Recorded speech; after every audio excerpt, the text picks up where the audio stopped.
You've probably watched YouTube videos on how to set up OBS, how to set up Streamlabs, how to set up your streams to do whatever you want to do. Yep.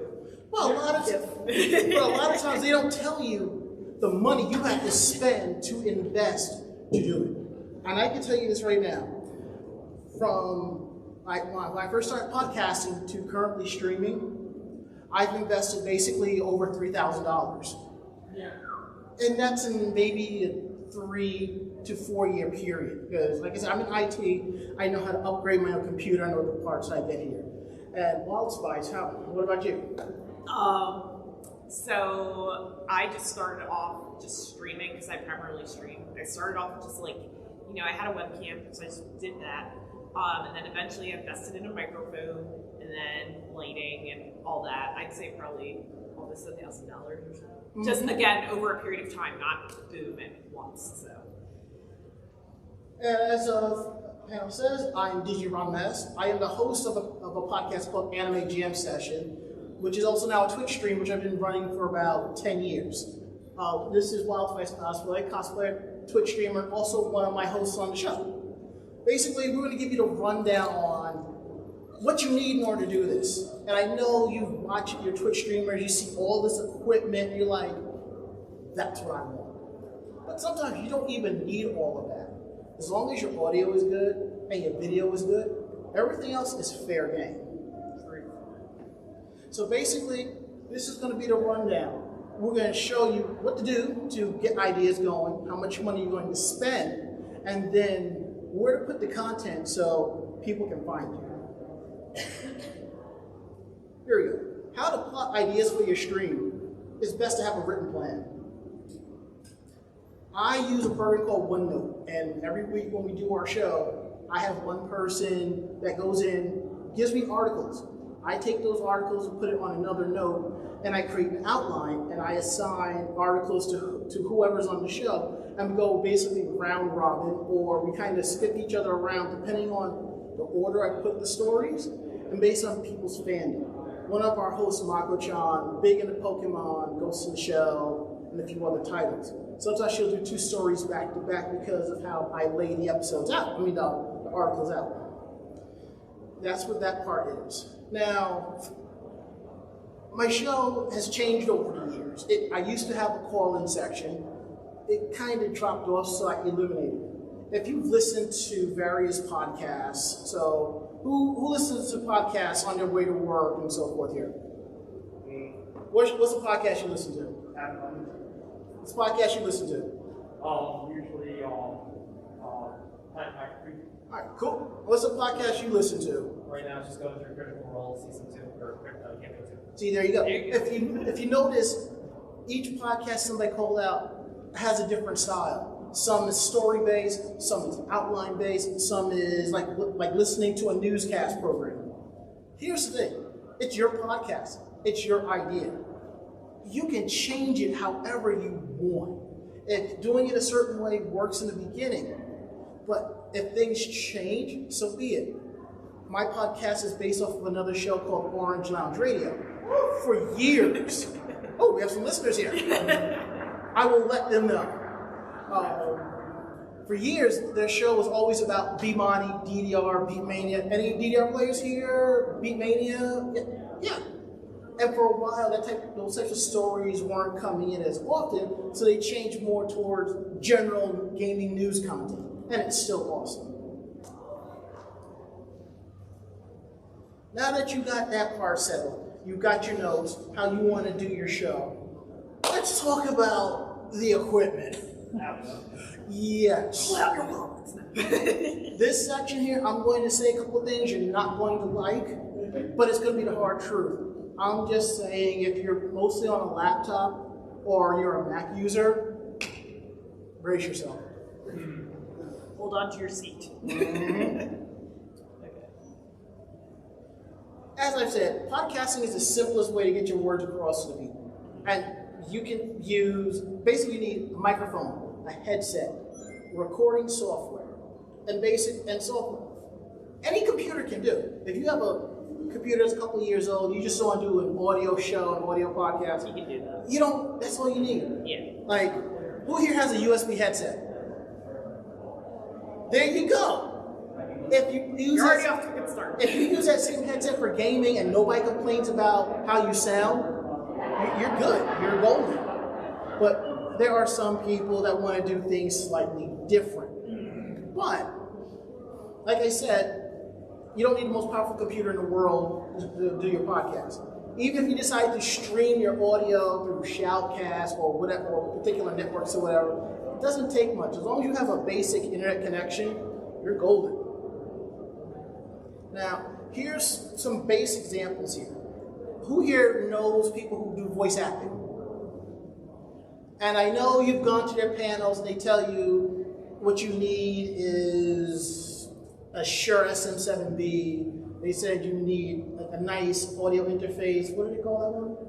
It's a red one. I forget the name of it. Oh, shoot, I don't know. I forget the name of it, but I know a lot of people, a lot of voice actors. What is it? Scarlett? Scarlett, yeah. Scarlett. Sorry, that's it.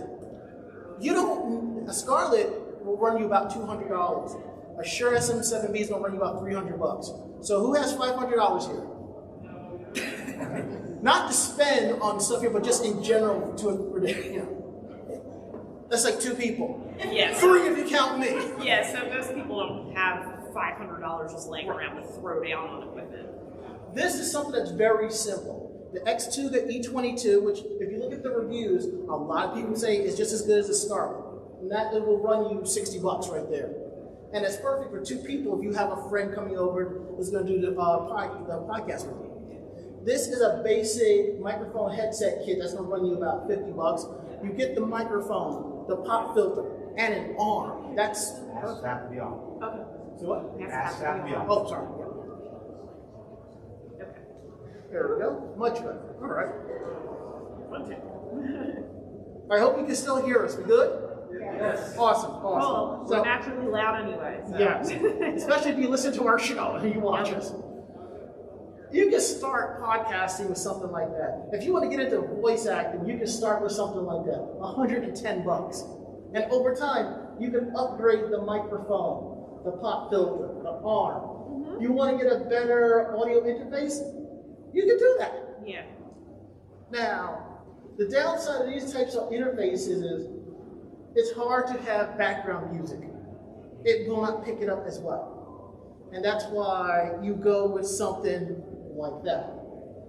A better microphone, which is an Audio-Technica AT2020. Most voice actors start out with that, and they'll tell you that's a good starting out microphone. That mixer there is perfect. You have 2 inline connections for a microphone. And let's say you want to have background music while you're doing your podcast. Opening intro, ending intro, background music. You can hook up your MP3 player, your iPod, whatever, to the line-ins on the second sets there, adjust the volume, and you're golden, and that's it. Now the downside is when this is being recorded, all 3 inputs comes down as 1. There's special software that's out there that you can get where you can get a specialty higher-end mixer that's like that, but each input coming in is on its own track, and you can edit it individually, which is kind of cool. I'm still working on that. As you can see, this is like piecing stuff together. Yeah. Sometimes you don't have time to do that. You just want to get everything in one box and go about your merry little way.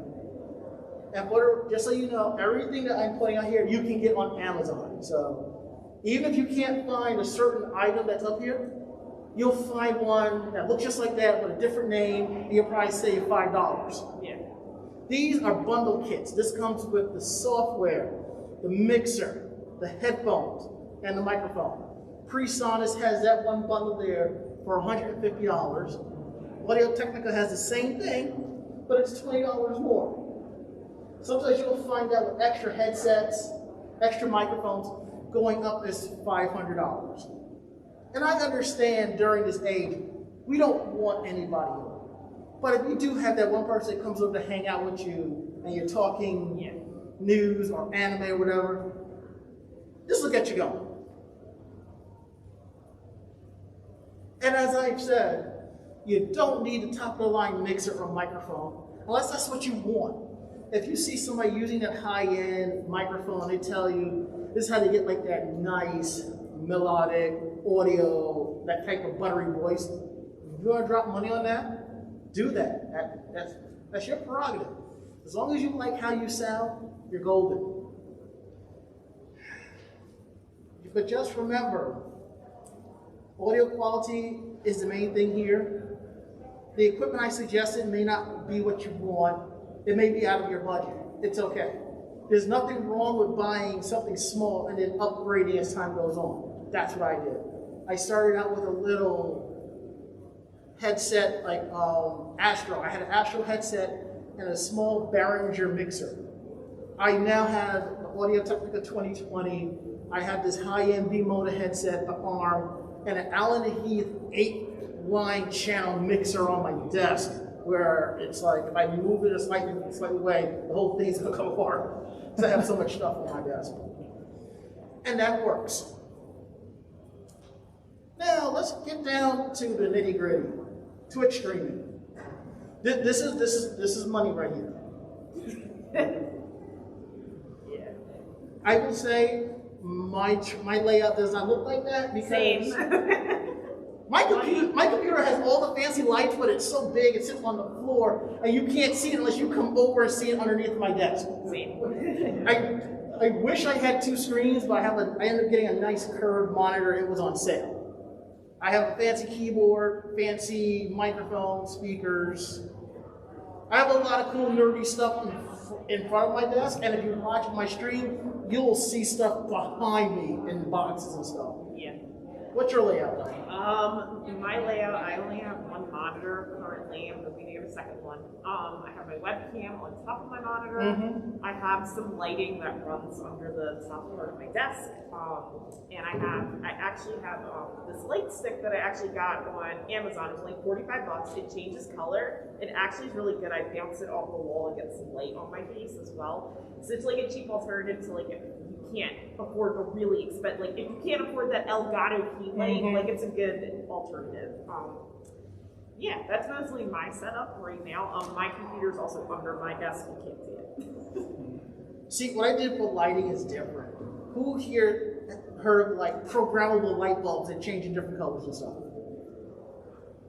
I have a kit of those I put in the walls.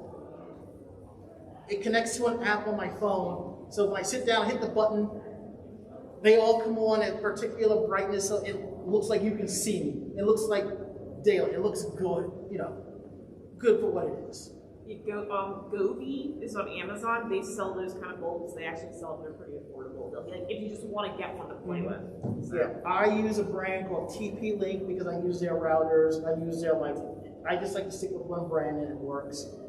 And yes, if you are a fan of like Alexa or Google Voice or something like that, these lights work with them too. So you can walk in and be like, "Hey Google, turn this light on," or "Alexa, turn this light on." Perfect. When you get ready to get down and have some fun. Yep. Twitch streaming. When streaming to Twitch, YouTube, and other streaming sites, your computer has to be powerful enough to send the stream at the resolution that you want.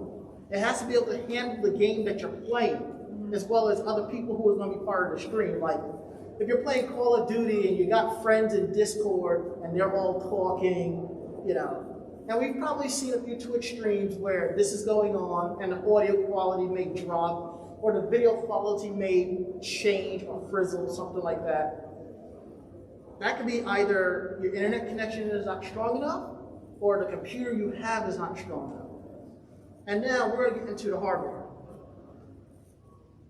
If you're going to stream, AMD Ryzen 2nd Gen, which is 2000 series, or 3000 series, which is or better. A lot of streamers are switching to AMD because of the multi-core processing, and a lot of people say it works better than Intel, and it's slightly cheaper. But if you're on Intel side, 5th Gen, 3rd Gen, i5, i7 or better is perfect.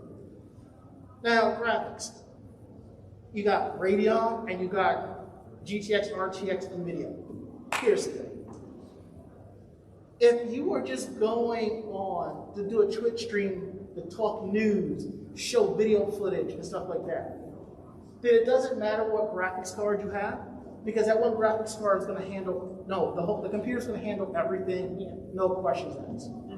But if you're going to be gaming, you are better off with the NVIDIA card because it works like this. The NVIDIA card will handle the graphics of the game and the graphics of the streaming output within Streamlabs, OBS, or whatever application you're using to Twitch stream with. The CPU will handle everything else. But if this is all that you have, hopefully your CPU's 12-core processor or better, because that'll handle everything with very minimal lag and slowdown. Memory, like I said, if you're going to just hook up your console, that's all you need, 16 gigs. That's all you need. If you're going to do console streaming and the editing, 32 gigs, because you want extra memory to run those games, and then when you're done, you want to open up Premiere, or Video Studio, whatever program you want to edit your videos with.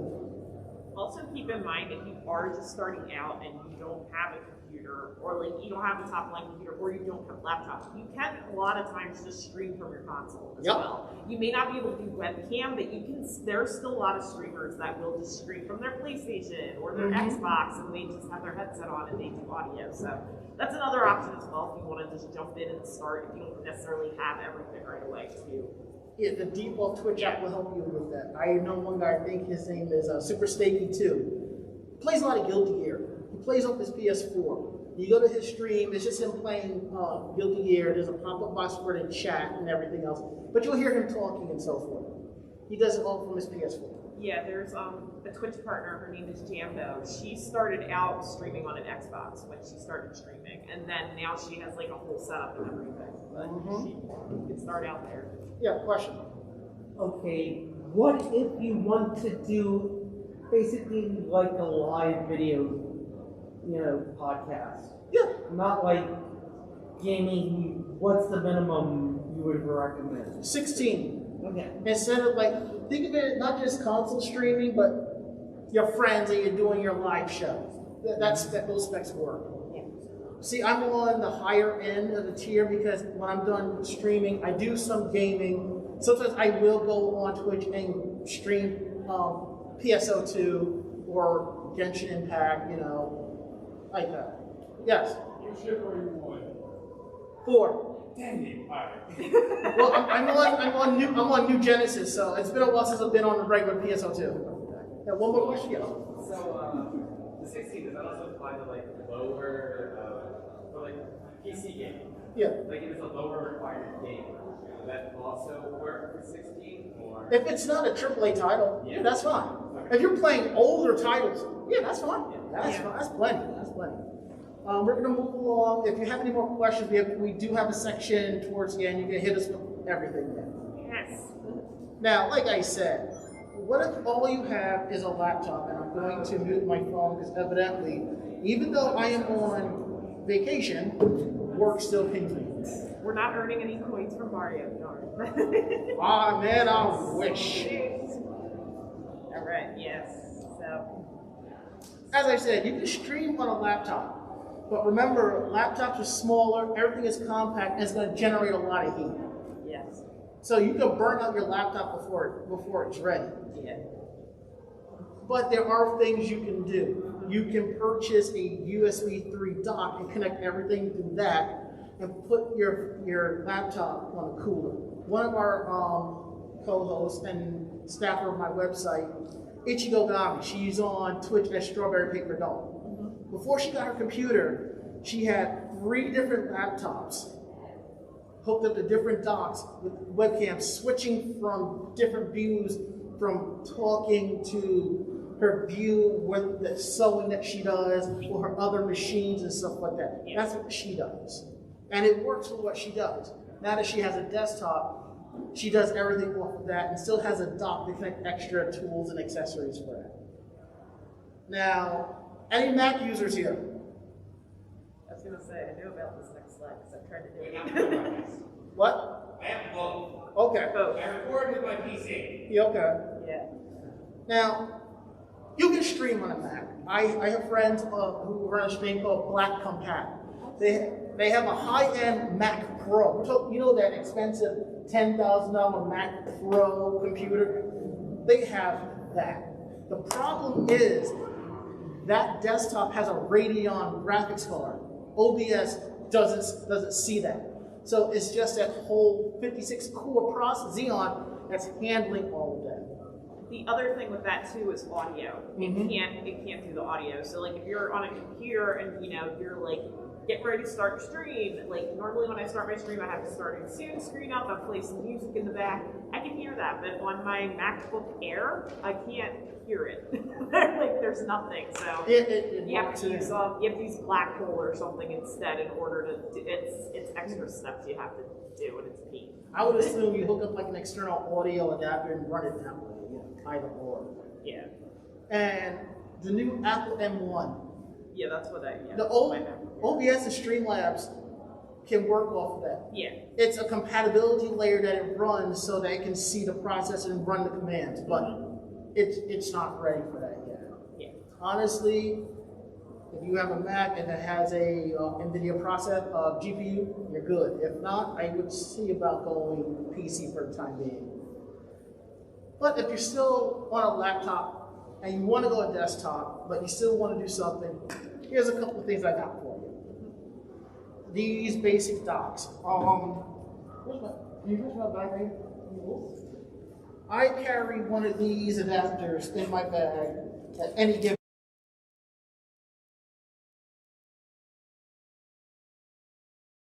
HDMI, power, Ethernet, SD card, it works. You can use something like that for streaming. You hook up all your devices to it, and then when you're done, you unhook the adapter, and that's it. The USB-A one also works. This is for those who don't have a USB-C connection on their laptop, and that's why you see it has an extra port for power. Same thing, but this one gives you can run 2 monitors off of it. Price difference, $50, $60, give or take. Yeah, USB-C hubs are pretty affordable, depending on how many dock spots you want in. Well, I left that up there for some reason, but I bet to put another. It doubles as a laptop cooler. Yeah, I think when I edited the document, it probably didn't save the image, so my bad. This is a basic cooling mat. The other one was an RGB cooling mat that you can hook up your phone to it for charging. It does the same thing. So if you have to stream off your laptop, that'll keep it cool. Now we're going to get into some hardware accessories. Other stuff that you would also need in order to do your stream, like a webcam, so people can see you. There are some people who will take their digital camera and connect it to a capture card. That's extra money. If you want to spend that extra money for better clarity of your face, do you? I have a 1080p webcam that sits on top of my monitor. I'm good. Some people stream off their phones too. Yep. Or if like you're a VTuber, VTubers will use an app on their phone so it'll for face tracking and stuff like that. So, I have a Razer Kio. That's what I use for streaming. Okay. Who's heard of Stream Decks? All right. For those of you who don't know, Stream Deck is basically a keyboard. Yeah. That has colored RGB icons on it. You push a button, it does certain things. You could have it to switch your scenes in OBS, play background music, other things. Sound effects. That's it. Actually, you can also use it outside of OBS. You can use it in Photoshop or Premiere, whatever. It's not mainly for streaming. I'm gonna call it Stream Deck. You can use it for a lot of things, like the CEO of the company I work for, he uses it for a lot of his just daily workflow stuff. So, yeah. That's why I put secondary keyboard. You can buy like a little numeric keypad and program it to do the same thing. Yeah, hotkeys. You find the software, you run the hotkeys, and you just have a little layout right there so you know what button does what. Yeah. The next thing you need is a capture card. This is what you need for console streaming, basically. Especially, Nintendo Switch. Yes. If you want to stream some Animal Crossing, you are going to need a capture card. Yep. There are 2 types. There's the external USB one, and then there's one that's called the internal PCI card. Yeah. You're better off spending the money on the internal PCI card. It cuts down on your lag. It cuts down on a lot of stuff. It makes it a lot easier to stream. Because sometimes that external stream device, it can get a little hot. Yeah, and for a laptop, you're not going to use that, so you're using USB, which I have a little USB one that I use. So. Gotcha. USB game controller. Who has Xbox? Plug in your Xbox controller, Windows picks it up right away. Yes. PlayStation users. If you have the cable, you plug it in, it picks it up right away. Yep. Nintendo Switch players. Who has the Switch Pro controller? Plug it into your PC and it picks it up. That's all you need. You don't need no special controllers. You plug it in and you're golden. Yeah, and if you're playing through Steam, same thing, plug in your controller and it'll pick up the controller. You use it like the game through Steam. That's how I play stuff. Same here. A battery backup. There have been times, I'm not even streaming, but I've just been working and power cuts out in my neighborhood. One day the power went out 4 times in an hour. I just kept my computer off because I'm like, the next surge could actually damage my machine, and I'm like, I'm not in the mood for this. Right. The battery backup can give you anywhere from 15 minutes to an hour of battery time, of power time. So you can either continue your stream or be like, I don't know how long this power outage is going to be, so I'm going to shut down. And that's it. That'll save your components. I actually have 2. I have one underneath my desk for my computer, the monitor, and everything.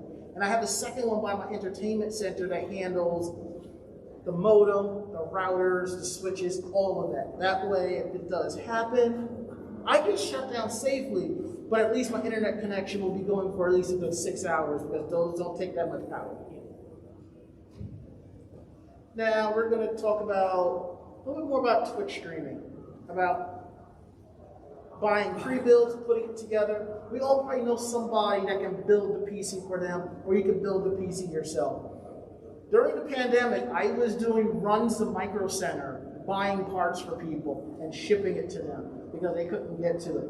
I have stood on lines for NVIDIA 3000 series cards. It's not fun. It got to the point where I was telling people, just buy it on, just buy a pre-built. Go to Best Buy, go to Micro Center and buy the pre-built, whatever. There are companies out there that do them. Meta PCs.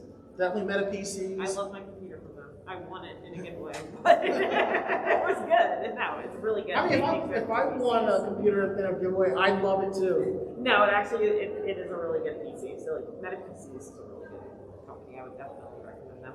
NZXT is another one that builds computers. They're not high up on my list because of issues they've done, but they're getting around to it. They're getting better. There's iBuyPower, there's CyberPower PC, Lenovo, Dell, HP, all the manufacturers, they make pre-builts. Sometimes you don't even need to buy their gamer PC. Like Alienware. Yeah, because you can find a regular one on their regular site and save yourself a couple $100. As I've said, NVIDIA GPUs are better supported with streaming software. But if your Intel processor or AMD processor is 12 core or better, then don't matter what the GPU is. That processor can handle it, no questions asked. As I said, Max, there are issues with streaming due to the nature of the hardware, as we've explained earlier. And as we've said, some people start out streaming on a console directly. It's okay. Yeah. There's nothing wrong with that. Start with what you got. Yeah. So, you've got your hardware. You've got your streams. Or you're getting ready to do your stream. Or you've recorded your video, your clips and all that. Now this is where you get on your soapbox and tell the world. You gotta tell people that or they won't know. And to be perfectly honest, I can't remember the last time Times Square looked that nice. Actually, it's not Times Square, that's Broadway and 47th Street, and the DoubleTree Hotel there is gone. So this photo is at least 5 years old. It was a simpler time. Yes, a time when we didn't have to wear masks. Storage and online hosting. Don't be mean. Don't put off saying, I'll back it up later, I'll back it up later. Back it up. About 2.5 years ago, I had a really bad hard drive failure. I lost 14 terabytes of data. Back it up. And something was up, and I didn't think it was the hard drive. I thought it was something else. 3 weeks later, I was back online. I got most of my stuff back. I dropped almost $4 grand on hard drive recovery. That's a story for another time. That's another I got some of my stuff back. I have my original drives, and I'm running a scan on them as we speak. So when I go home, I can see what I can find off of that and work off of it. Thankfully, some other people sent me copies of photos and videos and images so I could work off of. I'm running through back of hard drives that I had in conventions, finding stuff and putting it back together. I'm just like, well, now I know. So if you have a Windows PC, you have 5 gigabytes of free space on OneDrive. If you have Office 365, you have 1 terabyte of space. If your college ID email address still works and it takes you to an Outlook web page, You get a discount. you have not just a discount, but generally there's a free Office subscription there and 1 terabyte of space. I use that, it backs up everything. Or the podcast, the Twitch stream, the images, all of my content is backed up now. Yeah, I'm a cosplay photographer, so all my photos. I also shoot weddings too, so I also back it up there. Versus just Yeah. Now, for my podcast, I use a site called Anchor FM. I upload the audio, it handles everything else. It sends it to Apple, it sends it to Google, it sends it to Spotify. Any program that you use for listening to podcasts, you'll find it there. It sends it to you. I started my stream, my podcasting on blogger.com by just creating a website, posting like, oh, new episodes up. Here's the link. That's what I would do. Eventually, I ended up going to GoDaddy where I bought a domain, and that's what I did. And we're going to get into that section on how we do our different styles of getting our content out there. But if you go to like Squarespace or Wix.com, and there's a couple of other sites out there that are Twitch compatible, podcasting ready. All you do is they'll get you the domain. They have the storage. You just go log in, create what you have to create, upload it. They'll handle the rest. Then from there, you get on social media, Facebook, Twitter, Instagram, any of those. You let people know, I got a Twitch stream, come check it out. Or I got a new podcast, here's the episode, this is where you can find it. Now, if you go on Instagram, this is a lot of cosplayers have what's called a link tree. Basically, it's just a one-page website of all the links to find everything. Starting out, that's fine. But if you want to be taken a little more seriously, you get the domain name and you redirect it to the link tree until you get the hosting where you can be like, I am such and such cosplayer. Here are all my cosplays. Here are photos, here are pictures. Oh, I do a podcast. Here's the section where you can check out all of the episodes. Or I Twitch stream. Here's my schedule of my Twitch streams, and you can watch the stream through my website if you don't want to go to twitch.com or Twitch TV. And this is one thing I like, collaborate with others. My podcast has 3 people on it, sometimes 4. Once a month, Wild Spice comes on and joins us. It's great. I have other friends who join us for our Christmas special, and it's like 6 people, and we're just going crazy. It's absolutely fun. Yep. If you're on Twitch, you'll find Twitch groups where people will stream under certain names and stuff like that. There are stream teams. Yeah. I'm part of VOG Network. That's Voice of Geeks Network. Right now, it's just 3 different shows, but we work together and we look out for each other.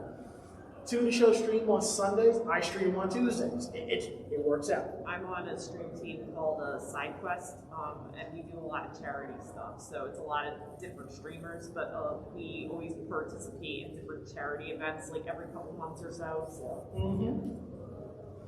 This was the one I needed you to edit, but That's okay. I can talk we're about already it. here. Yeah. Go ahead. This is called Customize, Make It Work for You. This is what I do.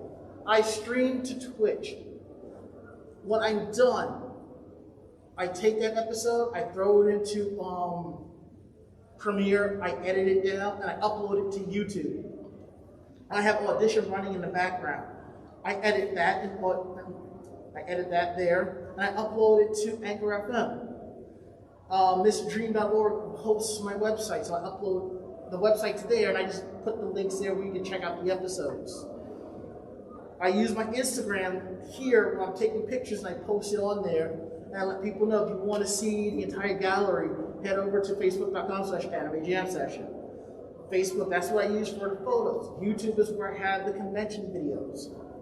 I'm in the VOD Network Discord. If you're part of that, you'll get notifications when we're going live.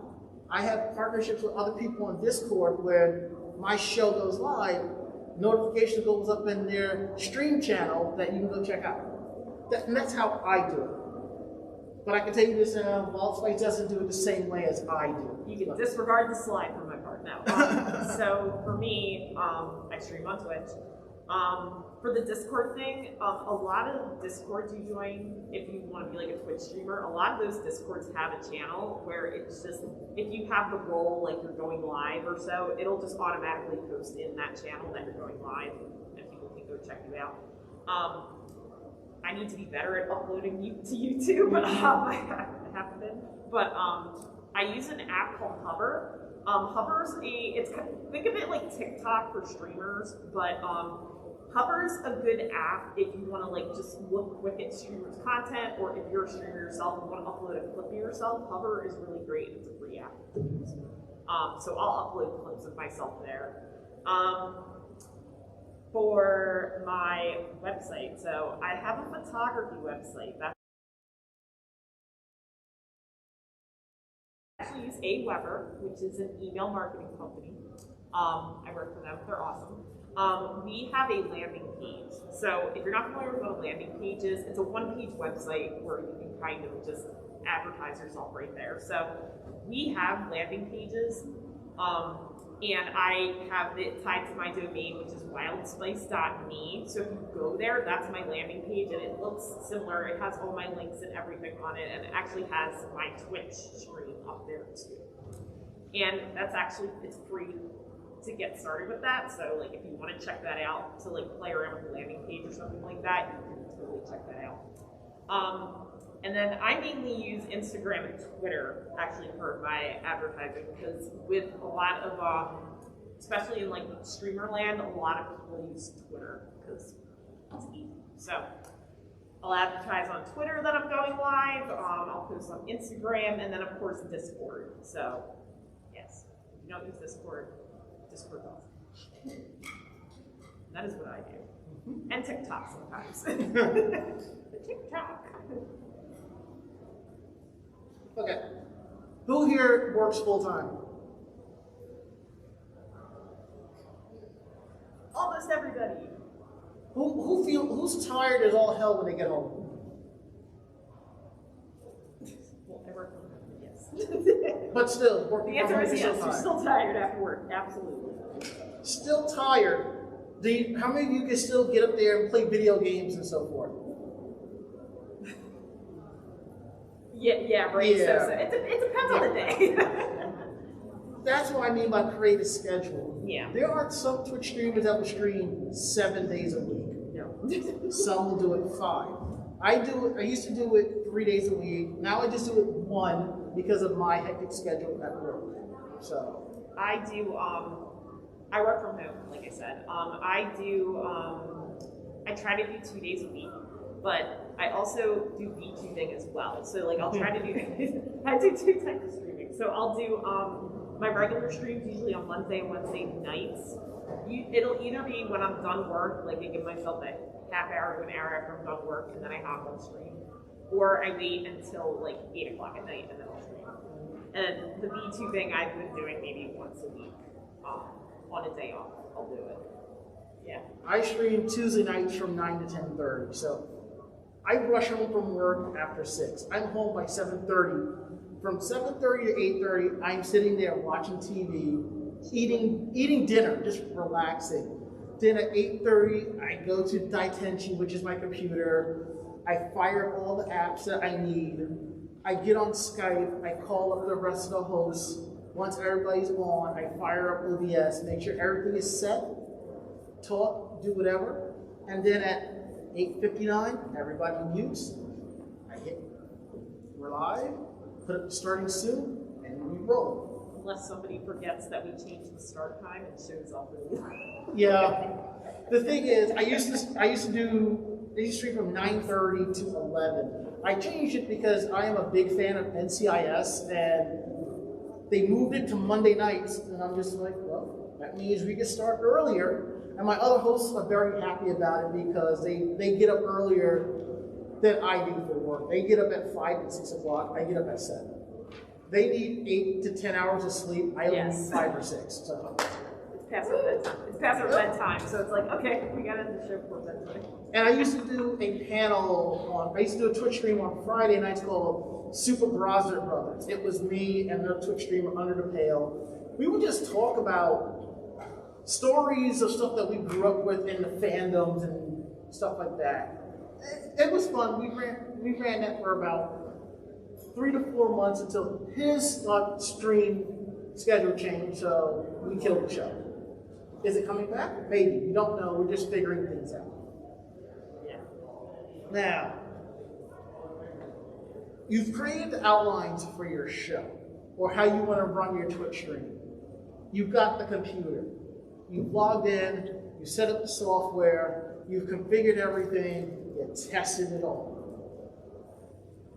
This is where you get on there and you go have fun. And go live. Yes. And remember, it may be just you in that stream for like the bulk of it. Yes. It happens. Yep. Just keep playing and keep going and keep commuting and keep letting other people know. Yep. Every time I do my stream, I actually hope that maybe a third of my Facebook friends would jump on Twitch and watch it. Some of them do, some of them don't. But I'm still having fun doing it. So. Yeah. And that's all that really matters. So. Yeah, I started streaming in November of 2018, and I had to turn, because I know sometimes don't get focused on numbers. I had to turn my viewer count off because some days I was getting frustrated that I've been doing this for 3 years and I only have one person showing up. But the point is that one person shows up every time they come back for you. So just remember that. You can turn the viewer count off. So And to hang out, have fun. and to the amazing ladies that are here that are learning about this and want to Twitch stream, I'm going to tell you this right now. You do not have to show anything to be on stream. You don't have to. Be yourself. If Stay as covered as you want. a guy is telling you that as advice, slap him. You don't have to. No. If you want to, that's you. You don't have to. Like, I know somebody who kind of bears all on her stream. She doesn't get as many numbers. I have another friend. She's on Twitch as Ari_is_here.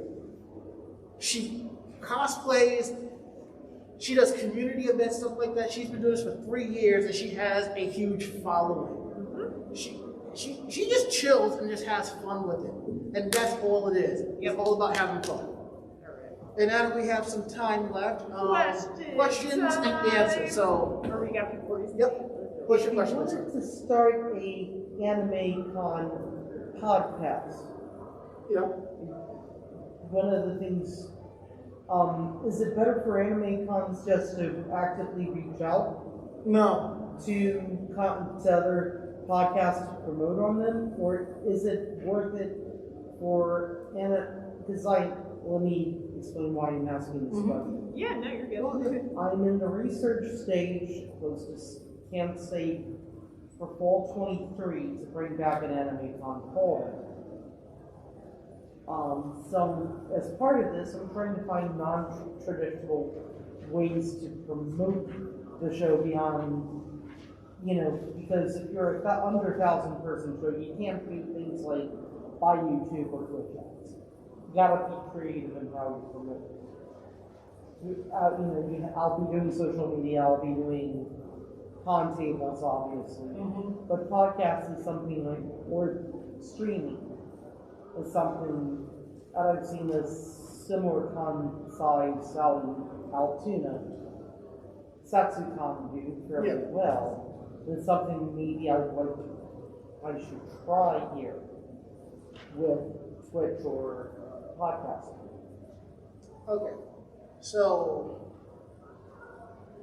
Or is it better to wait to build up and launch after you have your first year, because then you can interview folks and have pre-made content ready to go.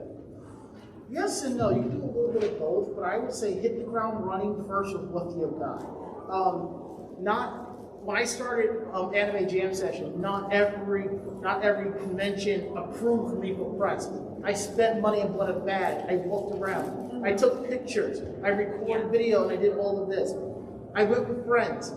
That Tuesday night, we would sit down and talk about it, and we would stream it live. I would go on their Facebook pages, their whatever their community pages, and let people know, we're talking about your con. This is the link. Come listen. You know, that's what I did over time.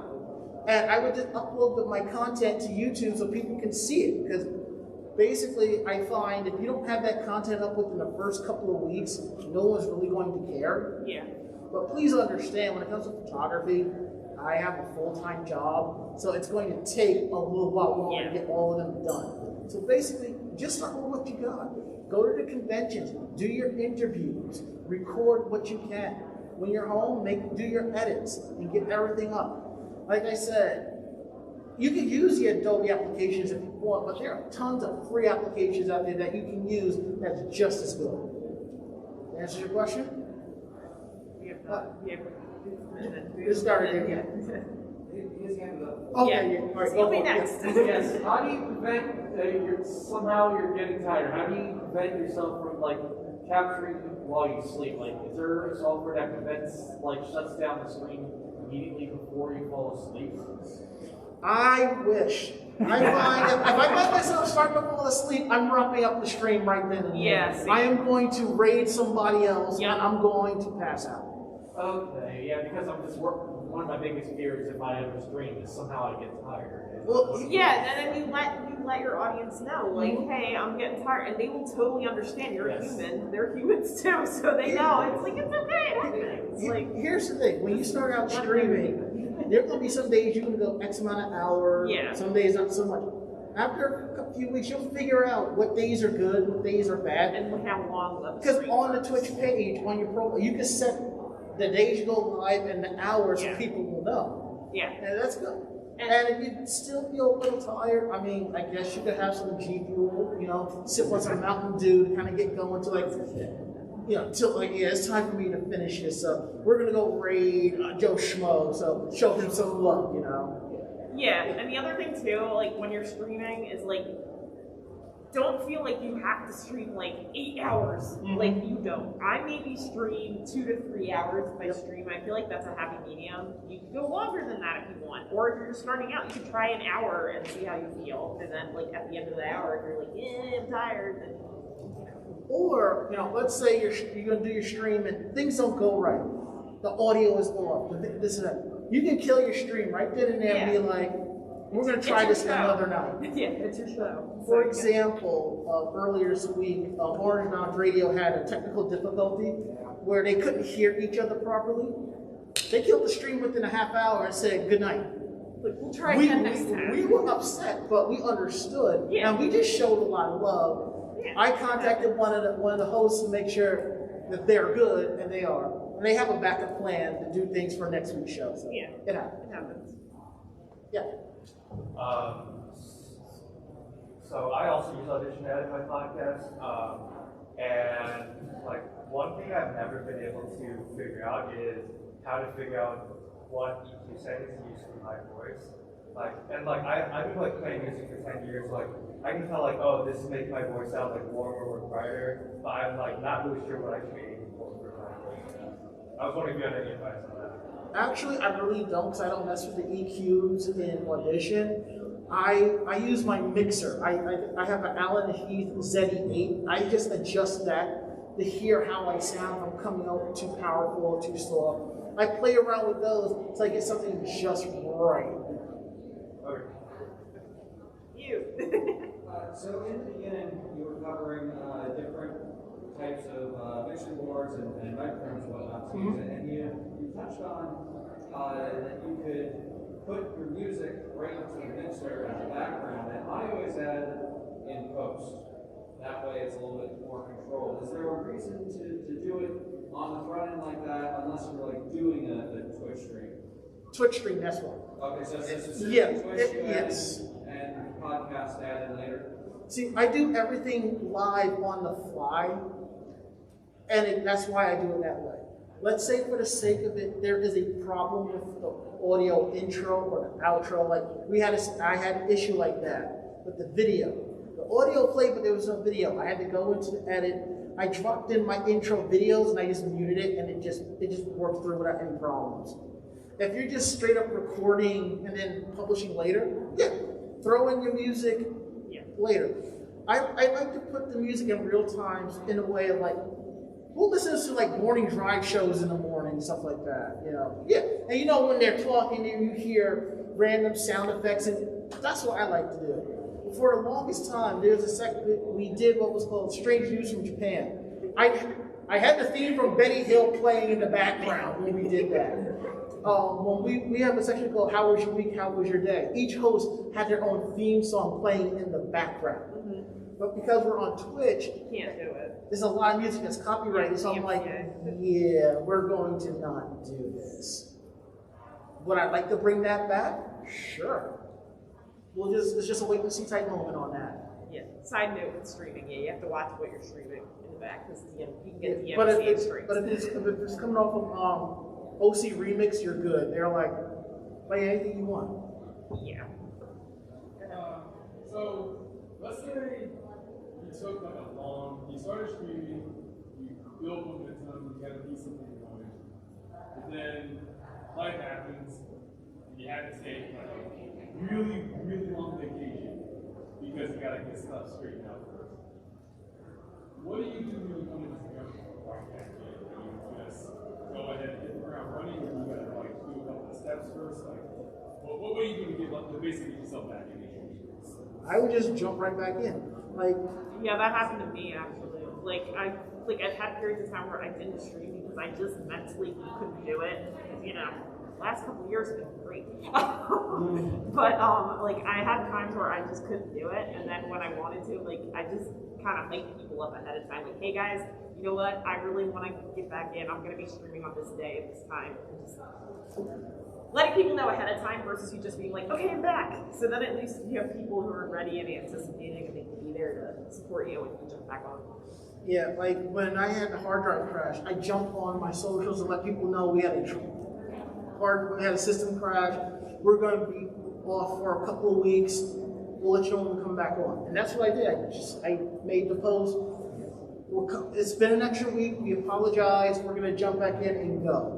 I've known Twitch streamers who have just stopped because of personal issues. Let's be real. Who here sees a therapist or something like that? Wait, see what now? Who sees a therapist? That happens. Mental health. Mental health. A lot of streamers stop due to mental health. They will come back on and post their socials due to mental health issues. I was Taking a break. I'm doing this. I'll be back soon. That's it.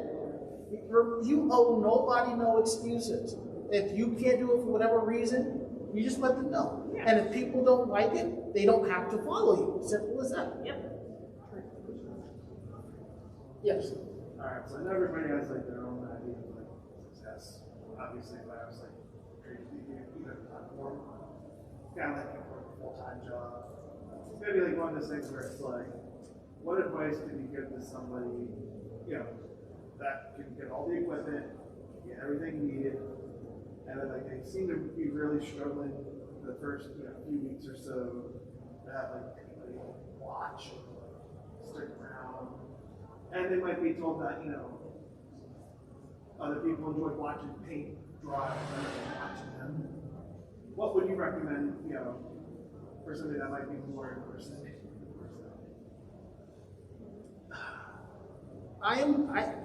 One of the reasons why I have issues game streaming is I'll just sit there and stream.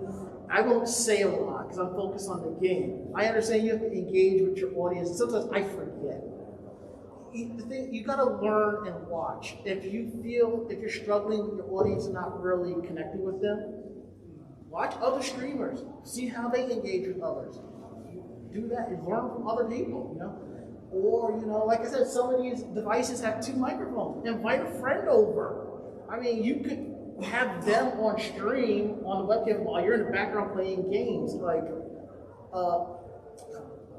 voice actress Michelle Knox. Last June, she had a 24-hour stream.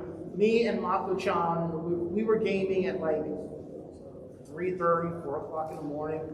I was the one gaming while she was talking and interacting with everybody else, because I'm just like, I just can't do both. Because in this whole, during this period, I'm probably gonna say at least 10 words tops. Just learn to interact with other people. Think about, you know, like your friends. If you see someone comes in, be like, hey, it's homeboy 310, nice of you to come in. Thanks for joining. Sometimes they'll be like, they'll respond back, thanks, or something like that, you know? And if they comment, you just read their comment on the air and just play off of that. It's little stuff like that you can do.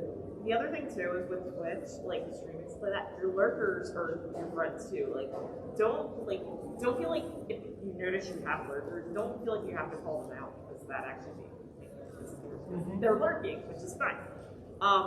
But just remember, everybody streaming started there. Everybody was there where it was just them by themselves.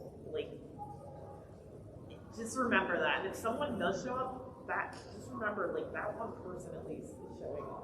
Like they're there for you when they're coming back for other you. people like if, they're streaming the same game. Right, exactly. They're coming back for you. Also, like, think of like for me, I notice like a lot of people like to come back for me because I'll do voiceover while I'm playing a game. Like if I'm playing an RPG, I'll read their dialogue if they don't have any voices, and people say they come back for that. And they're like, oh, so and so plays this, but I come back because you Something this. that would be different from Yeah. what people would do.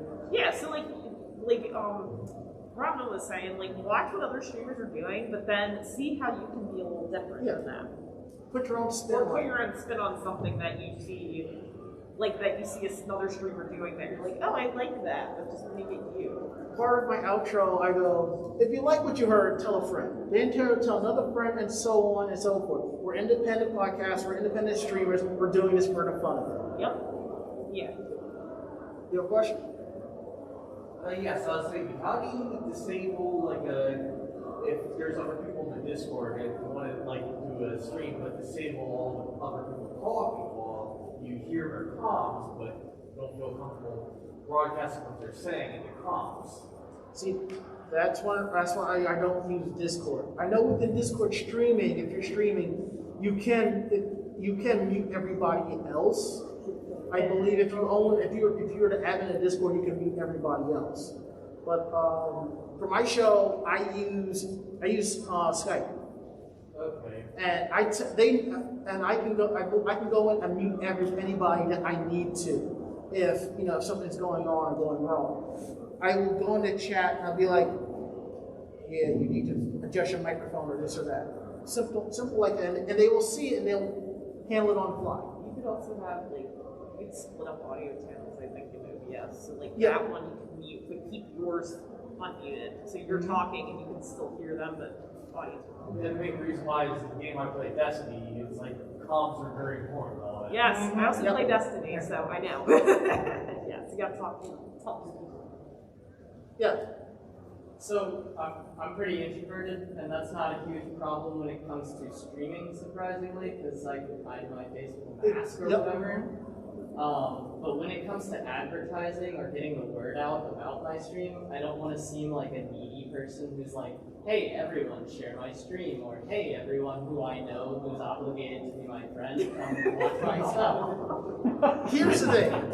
If you're on Twitter and you're just like, hey, check out my stream, that's fine. We all do that. We all do it, yeah. Sometimes it's an issue if you're tagging somebody to check out your stream. Yeah, don't tag people, because then some people will get upset at you. Like, why are you tagging me? Now, Unless you know. I could be like, hey, I can tag, hey, it's myself that we're doing our show at this time. She will respond with, can't wait to be here, because she's part of the show, Yeah. Something like that. If you have a couple other friends, you could do that. That's cool. I used to try to do that though to some of my other Twitch friends. I would tag them when I was going live, and I'm like, yeah, don't do that, unless they're okay with it. what you can, I have 2 Twitter accounts, one for the podcast and my personal. I will tweet that we're going live on the podcasting one, and then when I see it on my personal one, I'll just favorite and retweet it, and other people will retweet it. So. Yeah, I mean, I'll post like I'm going live with like a GIF of whatever game I'm playing or whatever. And that's it. I was like, we're getting into some chaos again in Final Fantasy X. Come by. There you go. Funny GIFs are helpful. We have basically 2 minutes left, so if there's Last minute question. Last question or anything, last call. This is a quick one, but can I ask what app you use for your model? I think it's V2 Studio. Okay. I think, yeah. I have a 2D model, so yeah.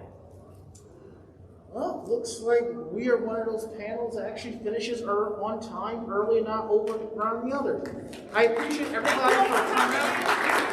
If you head over to animejamsession.com this weekend or next week, I will have a copy of the PowerPoint presentation up, and it'll have the proper photos, and there's links within that presentation directly to some of the items that I talked about on the show, on this panel. And you can see our lovely faces on the podcast. Yeah, and if you wanted to check out some of this equipment in action and what we do, Twitch TV/Anime Jam Session, Tuesday nights, 9 to 10:30 p.m. Episodes are available on YouTube.com/Anime Jam Session. I'm Twitch.tv/WildSlice if anyone wants to follow me for, JRPG goodness and silly voices. And we're out of here. Thanks, everybody. Thank you for coming. We appreciate it. And enjoy the rest of your convention. Stay hydrated and Yes. make sure you eat. Drink water, and wash your please. hands.